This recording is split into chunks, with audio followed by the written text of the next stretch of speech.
বাংলাদেশের রাজনৈতিক অঙ্গনের এক গুরুত্বপূর্ণ নাম বেগম খালেদা জিয়া এখন পুরোপুরি আলোচনার কেন্দ্রে তার স্বাস্থ্য নিয়ে।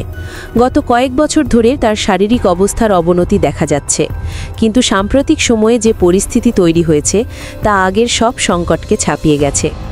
চিকিৎসকরা বলছেন তার শরীর এখন মাল্টিপল অর্গান কমপ্লিকেশনের মতো জটিল অবস্থার মধ্যে দিয়ে যাচ্ছে, যেখানে নতুন ইনফেকশন আগের রোগগুলোর ঝুঁকি আরও বাড়িয়ে তুলছে। সাম্প্রতিক রিপোর্ট অনুযায়ী খালেদা জিয়ার হৃদযন্ত্র ও ফুসফুসে সংক্রমণ দেখা দিয়েছে। হৃৎপিণ্ডের কাজ কমে যাওয়া এবং ফুসফুসে ইনফেকশন, এই দুইয়ের মিলিত প্রভাবে শ্বাস প্রশ্বাসে চাপ বাড়ছে। চিকিৎসকের ভাষায় এটি এক ধরনের chest infection combined with heart involvement, যেখানে শ্বাস নিতে সামান্য অসুবিধা মানেই শরীরে বড় ধরনের চাপ তৈরি হওয়া। এজন্য তাকে ২৪ ঘন্টা পর্যবেক্ষণে রাখা হয়েছে এবং পরিস্থিতি যেভাবে বদলাচ্ছে তাতে প্রতিটি ঘন্টাই এখন গুরুত্বপূর্ণ। তার বড় সমস্যা হচ্ছে হার্টের আগের জটিলতা।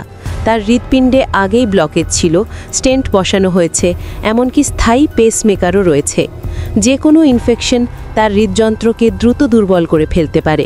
বিশেষজ্ঞরা বলছেন এই বয়সে ও এই ইতিহাসে হঠাৎ কোনো সংক্রমণ মানে শরীরের অন্যান্য অঙ্গেও চাপ তৈরি হওয়া। শুধু হৃদরোগী নয়, খালেদা জিয়ার আরও কয়েকটি দীর্ঘমেয়াদী রোগ আছে যা চিকিৎসাকে আরও জটিল করে তুলেছে। তার লিভার সিরোসিস, যার কারণে শরীরে টক্সিন ফিল্টারিং কমে যায়, এর সঙ্গে আছে কিডনির সমস্যা, যা ওষুধ বাছাইয়ে চিকিৎসকদের অত্যন্ত সতর্ক করে তোলে। ডায়াবেটিস থাকায় ক্ষত সারতে সময় লাগে আর শরীরে যে কোনো সংক্রমণ দ্রুত ছড়িয়ে পড়ার আশঙ্কা থাকে।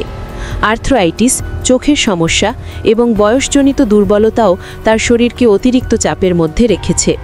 দীর্ঘমেয়াদী এসব অসুস্থতার কারণে তাকে নিয়মিত হাসপাতালে ভর্তি হতে হয়। গত কয়েক মাসে তিনি একাধিকবার হাসপাতালে ভর্তি হয়েছেন। এর মধ্যে সবচেয়ে আলোচিত ছিল বিদেশে চিকিৎসা, লন্ডনে নেওয়া উন্নত চিকিৎসা, যেখান থেকে ফিরে আসার পরও তার শরীর পুরোপুরি স্থিতিশীল হয়নি। মাঝে কয়েকবার অবস্থার উন্নতির খবর এসেছে, কিন্তু সাম্প্রতিক ইনফেকশন সেই উন্নতি ফের প্রশ্নের মুখে এনে দাঁড় করিয়েছে। চিকিৎসকদের মতে তার ক্ষেত্রে বড় চ্যালেঞ্জ হচ্ছে একাধিক রোগ একসাথে সক্রিয় থাকা। যে কোনো রোগের জন্য ব্যবহৃত ওষুধ অন্য রোগকে প্রভাবিত করতে পারে, ফলে প্রতিটি চিকিৎসা ধাপই অত্যন্ত হিসাব নিকেশ করে করতে হয়।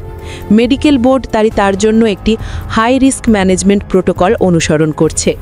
এখন তার চিকিৎসা পুরোপুরি বিশেষজ্ঞ টিমের হাতে এবং প্রতিটি পরিবর্তন ঘন ঘন মনিটর করা হচ্ছে।